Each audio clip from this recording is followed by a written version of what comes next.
momento y todo eso.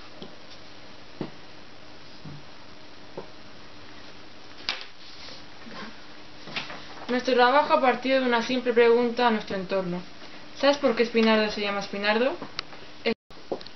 Es uno de los términos que yo barajé, el origen del nombre de Espinardo, y también me llevo a otro, que es la presencia de una familia italiana de los Spinardi, que parece ser que eran comerciantes en el siglo XIV, que estaban en Valencia y en un momento determinado se establecen también en Cartagena o Murcia. Ahora. Usted comenta en su trabajo sobre el yacimiento romano de Espinardo, que se trata de una villa tardorromana. ¿Qué diferencia hay entre una villa romana clásica y una villa tardorromana? Vamos a ver, cuando hablo de villa, hablo de, para que nos entendamos los términos actuales, como fuera un caserío, como sería una finca actual, una hacienda, que está compuesta de la casa señorial, que es donde vivía el dominus, el señor, el propietario, y luego de una serie de construcciones alrededor de ella, donde estaban los graneros, donde estaban los establos, o donde vivía la gente que trabajaba en esa finca. Lo del término tardorromano, la villa, es en sí la propiedad y la casa. Y el término tardorromano es la antigüedad, o sea, es la cronología, la edad en la que nosotros la hemos fechado.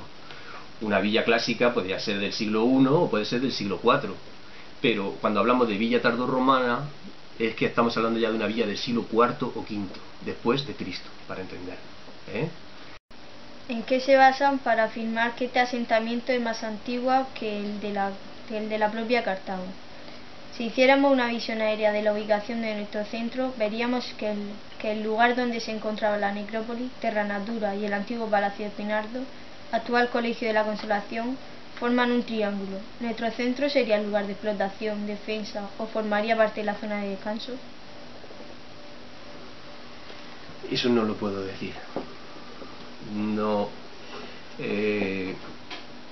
Cuando hablamos de villa, también el término nos referimos a un espacio más o menos limitado, no muy grande.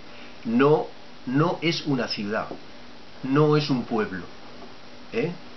La villa es, o sea, se toma luego, posteriormente se toma el nombre de villa para mencionar a una aldea o un grupo reducido de casas, pero la villa romana es una propiedad única que pertenece a un señor y es una finca. No constituye una población, que sería, entonces, en términos romanos sería el vicus, o el pagus, ¿de acuerdo? Entonces, es demasiada extensión para que en los distintos puntos del pueblo actual de Espinardo halláramos todos los restos que puede tener una ciudad romana, aunque fuera de pequeño tamaño. ¿Te referís de villa, cuando habláis de villa, un poco a la ciudad? Sí. ¿O no? A la ciudad. No.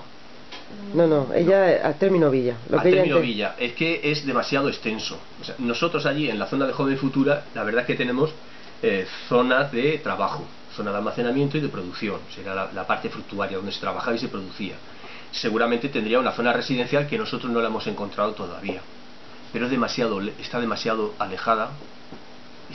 alejada de lo que me estáis diciendo del Colegio de la Consolación. Está demasiado lejos, está por lo menos a medio kilómetro o más, ¿verdad? Desde Joven Futura hasta allí hay por lo menos medio kilómetro. Entonces, al no ser que haya un cambio de ubicación por algunas razones, porque también se puede dar, que se abandona una parte de la ocupación y se van a otra, pero es demasiado lejana. Debería estar más próxima. ¿Ya? Si remitimos a las vías romanas en Hispania, sabemos que había una secundaria de la vía Hercúlea o Augusta, que unía directamente Cartago Nova con Toletum pasando por Espinardo. Sabemos que la sosa sacada de los espinardos se utiliza en industrias textiles, alfarera y jabonera. Y también hemos visto en su trabajo que se han encontrado restos de varios hornos.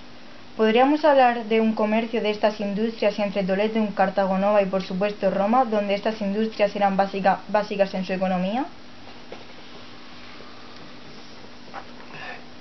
En principio podríamos decir que sí, porque tiene todos los condicionantes favorables. O sea, está en una buena está junto a una vía de comunicación, está cerca del puerto de Cartago Nova, pero para poder afirmar eso deberíamos encontrar algunos materiales arqueológicos propios de Senda de Granada y encontrarlos en otros yacimientos alejados, o bien en el propio Cartago Nova, o bien en la ciudad de Cartago Nova, o cercano a su puerto, o bien en los puertos de Roma, para poder afirmar que sí existía ese comercio. Cuando se establecen las redes comerciales en el Mediterráneo, se hace sobre todo por los envases, por las ánforas.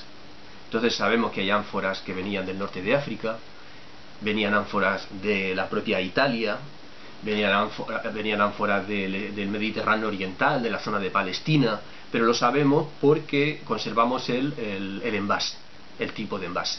Es como, traduciéndolo a un momento actual, es, pues, no sé, algún producto muy local de aquí de Pinardo, de los alfareros de Pinardo, que apareciera un lebrillo, por ejemplo, que se fabricaba, pues que aparezca en la zona de Cartagena o que después aparezca en otros puertos del Mediterráneo. De esa manera nosotros podíamos confirmar que sí existe ese comercio. A día de hoy nosotros no lo podemos confirmar.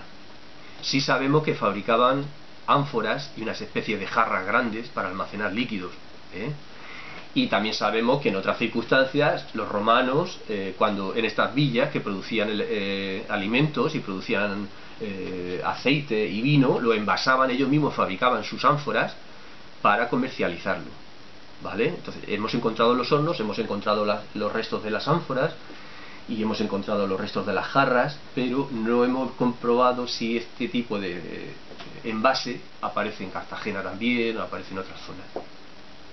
¿Cree que nuestro trabajo puede aportar luz al origen clásico de nuestro pueblo? Por supuesto que sí. Cualquier trabajo de investigación hecho con seriedad y con rigor puede aportar nuevos datos y nuevas perspectivas para el conocimiento, sea hecho por quien sea, si lo hace con esas condiciones, que sea con rigor y con un carácter científico. Y luego, de hecho, ya lo estáis probando, ¿no? El origen, el término de la planta, que puede haber dado el nombre, que es un término latino, que es una zona propia o sea, es una planta propia de esa zona, la existencia del yacimiento arqueológico, de unos precedentes clásicos romanos, en fin, habéis establecido ya una relación directa entre el origen de Pinardo y el origen clásico, el posible origen clásico, con la existencia de esa villa romana. Pinardo sería de origen romano y no sería, por ejemplo, de origen árabe, como otro de los muchísimos pueblos y de las muchísimas ciudades que hay en Murcia, ¿se entiende? Es uno de los sitios que más o menos podríamos establecer su origen en época clásica, en época romana. Pues bueno, que para nosotros, para los arqueólogos, es muy interesante y muy gratificante el que nuestro trabajo de investigación, que siempre se hace en equipos reducidos de gente, que para que tenga trascendencia lo tenemos que publicar normalmente en revistas científicas y demás, pues que de alguna manera haya llegado a vosotras, a gente joven, a gente que se está formando, con muchas inquietudes, y bueno, que hayáis planteado este trabajo de investigación y que la arqueología haya sido una fuente de inspiración para vosotras a la hora de planificar vuestro trabajo.